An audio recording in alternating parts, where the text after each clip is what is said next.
Welcome to the Raising Smart Kids podcast. I'm your host, Yong, and each week we'll explore ways in which the arts can help you raise a smarter kid. I'll be sharing ways the arts can propel your child's learning and interviewing top artists, educators, and entrepreneurs. These guests will share why the arts are so very important to your child, along with actionable ideas you can easily implement into your already busy schedule. Make sure you subscribe to the podcast here on iTunes and share us with a friend. For extra tips on raising smart kids, head on over to artsmartparenting.com and click on the Live tab. Happy July, Art Smart parents, and welcome back to the Raising Smart Kids 2.0 podcast. I'm your host, Yong, and it's my privilege to be your guide on this journey into parenting through the arts. If you're a longtime podcast listener, thank you. It means so much to me that you tune in each week to learn tips and tricks on how you can raise smarter kids through the arts. If you're new to the podcast, welcome. This podcast is a passion project of mine and was really inspired by my transformations personally through the arts, as well as the journey and transformation of my kids, my own two daughters, as well as the thousands of families we've served over the past 16 years at my Performing Arts Academy. In that time, we've seen students transform from very shy to very confident individuals. We've seen kids who have struggled academically who come to us, learn a lot of life skills in the classes with us, and go on to do extremely well academically. We've seen so many transformations, so I wanted to make sure that I had a platform to share what the arts could do for others, and as parents, how we can help our kids really become smarter and more confident individuals who later go out into the world boldly to share the gifts and talents they were meant to share, and do so with great confidence and pride in those abilities. Last week on the podcast, we chatted about creativity and flow. If you haven't already listened to the podcast episode, I invite you to go back and listen to that episode as well and learn about the relationship between creativity and flow and why they're so important to us as adults and, of course, to our kids. Today's topic is a related one. We're talking about something that's become a bit of a trend lately, and that's coloring. Have you noticed the incredible amount of adult coloring books hitting the markets, from local store shelves to online retailers? The number and types of coloring books specifically for adults is huge. I would say it rivals that of even the kids' coloring section. And have you noticed they're in different sections completely? It's been fascinating to sort of see this trend unfold, and today we're really going to chat about why that is and why you as an adult may want to pick up a coloring book like this one, and why you want your kids to also engage in that activity. And this is something you can certainly do together. It doesn't require any special skills or any special tools, and something that you can build memories around. So let's dive into those benefits of coloring. From the outside, coloring seems like a really simplistic, sort of mundane task. But when you break it down and look inside the brain and how it affects the body, coloring is pretty phenomenal, and I can understand why there's such a rise in adult coloring books these days. So let's talk first about the benefits of coloring for kids. When kids are growing and they're little, coloring helps them to develop those fine motor skills. And of course, those skills are later used for things like writing and doing manual manipulation with their hands. So it's a great skill from a very young age to instill in your kids. Coloring helps them to cultivate more focus and problem-solving skills. And that might sound funny that coloring engages problem solving. However, if you think about the decisions you have to make and what you want to end up with when your picture is done, there's a lot to be considered, and we're letting kids make these decisions on their own and become problem solvers and figure out ways to make something happen. So that's really a great life skill we want our kids to develop. And when they're coloring, have you noticed your kids when they're coloring? They're completely focused. I know with my kids when they were little, they loved to color and they would spend hours, literally, especially my youngest. She would sit by herself and just color and draw and just really be quite content with that activity. So focus is definitely a huge critical piece here, and something as they grow older they'll need for school and later in the job market as well. Focus is going to be a really important factor for them. Coloring also helps them with their spatial awareness. It helps them to understand how far, how close something is. It helps with their hand and eye coordination. They're being able to tell their hand what to do very instinctively, and it's really, again, something they'll use later on as they jump into sports, as they jump more deeply into their academics. Hand-eye coordination is going to become quite important.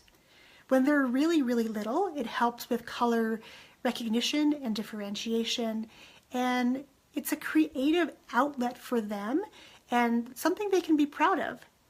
And when they feel proud of something they're doing, that confidence is building. And as parents, I know personally that I so want my kids to go out into the world confidently.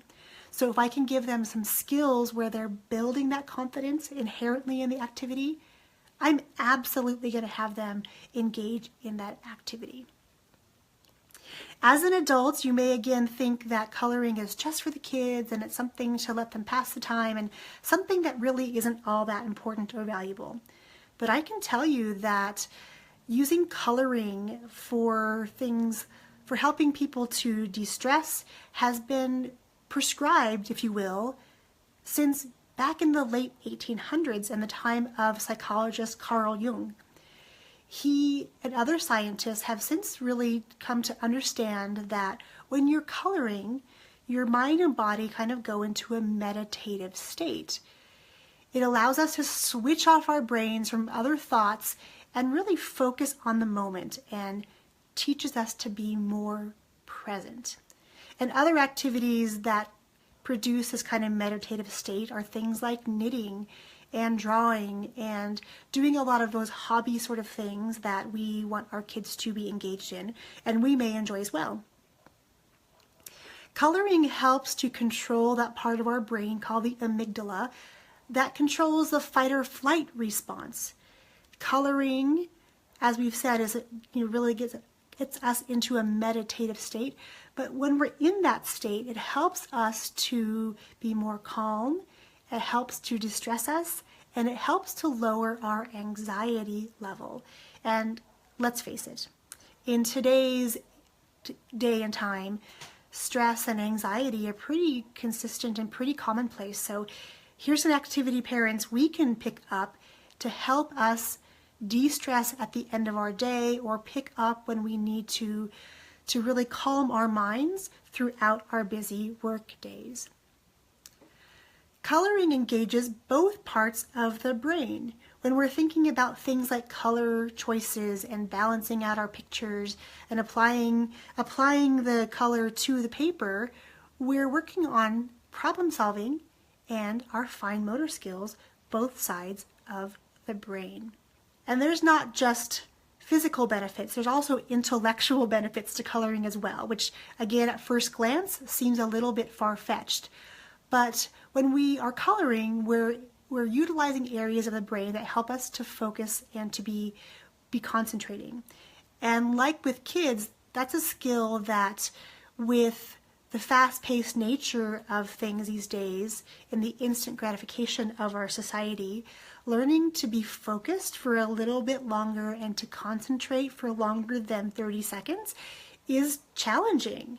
I know when I first set out to work for 30 consecutive minutes with no distractions, it was challenging and it felt weird to not be checking Facebook and checking email and doing all these things and multitasking, which is absolutely a myth if you don't already know. When I set out to do that for 30 straight minutes, it was really hard. I felt like it was forever. So if we can find a way as adults to help us focus longer, to be more concentrated, and help our kids do the same, that's definitely a benefit. And for adults, when we color, we're reminded, we're taken back to a place and a time when life was a little more simple and less stressful. And helping us to unwind in this digital landscape is something that coloring provides as well. We can turn off the TV, we can turn off the notifications, we can turn off or silence our cell phones and just get back to being in the moment with our kids and not having a million distractions, but really focusing on that task. And most importantly, coloring can be done by anybody. It doesn't require any special skills. The only things you're going to need are some coloring books and some crayons or colored pencils. These are things most of us already have in our closets. Maybe they're shoved to the back because they're taking up lots of room.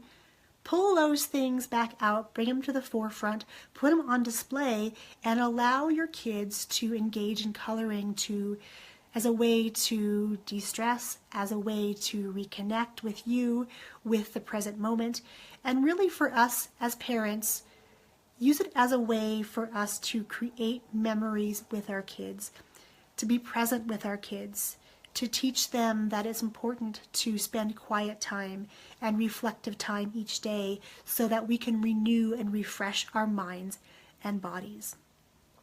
So parents, now it's up to you.